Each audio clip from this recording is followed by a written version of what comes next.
Obviously, then you realise that planets or objects passing you, as you were a single planet, can cause you to spin in a certain direction. If you're forming a new galaxy or solar system, then that solar system has a rotation. It can spin counterclockwise or clockwise, depending on which way the vector forces are to the expanding and collapsing nearby planets and the gravity of slope tension of gravity.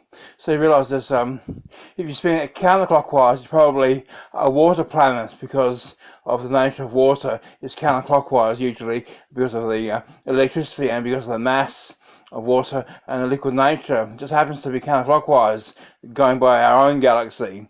If you are clockwise, then it is actually a gas planet that expands, usually falls apart in the clockwise direction, like a nebula, with the exception of pulsars that can balance clockwise into an anti-clockwise flux of pulses, and obviously that's something in between. A third option, usually a anti-clockwise spin or a counterclockwise in the left direction is what we are, and we are a closing solar system galaxy. We're closing because of the counterclockwise direction. Everything attracts to itself, and there is a sun in the middle. Usually why? The sun is a gas expanding to balance the falling counterclockwise with a gas expansion.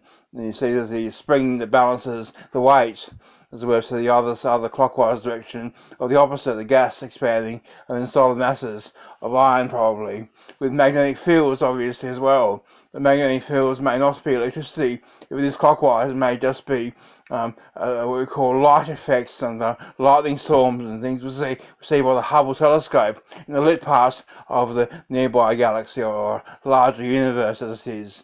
Usually that's why.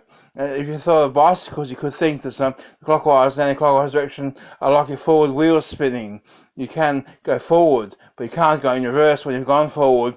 The vectors of rotation can't stop rotating. Planets can't stop turning. They can't suddenly change direction of rotation. Everything would go backwards. Things would be upside down in massive disruptions. If you thought that riding a bicycle suddenly forwards and then going backwards, it's like riding upside down under the surface of the ground. Upside down, you realize that going left spin to right spin is that problem. That could be one of the reasons why there are explosions in the universe and destructions of galaxies with large influences of large masses of counter-rotational direction to our smaller solar systems.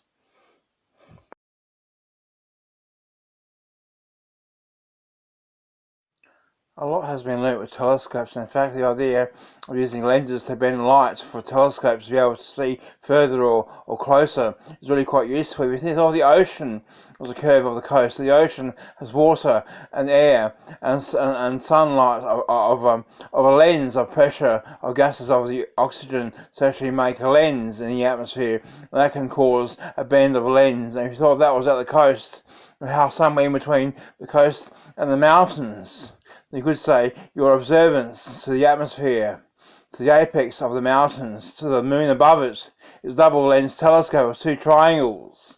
Is actually enough to say you can enlarge the object of the moon. It can appear quite large to you with such a throw of certain distances. Notice in our particular part of the world, can actually see the moon 20 times its size on occasion, or 10 times, because it doesn't get any larger because of the lensing, like we explained here. So that's of your house, of the further half lens, that's of the holding point, of the pivots of the axis, of top of the mountains, to electric lights, the white light of the moon. Quite interesting, but difficult to photograph though.